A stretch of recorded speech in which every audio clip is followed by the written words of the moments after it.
back with us in a little while.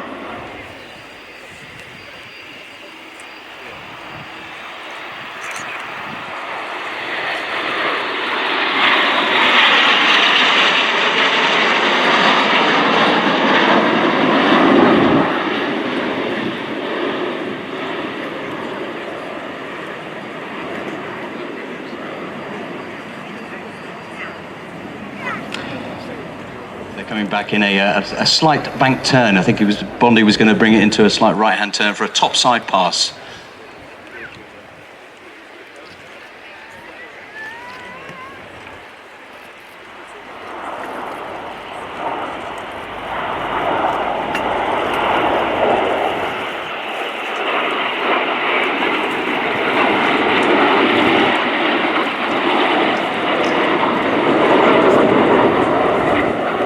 There is indeed a big difference, certainly between the T1 you see leading and the T2, the Hawk 128 that the Royal Air Force use, and of course the Qatari version that you see in the formation, the 167. A big difference in those aircraft. I think there's actually only 10% commonality between the original version and the new 100 series.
So Ben, going back to what we were saying earlier about the early 70s and it being a real innovative period in aviation history, let's just go back through the list of aircraft that were first flown in 1974.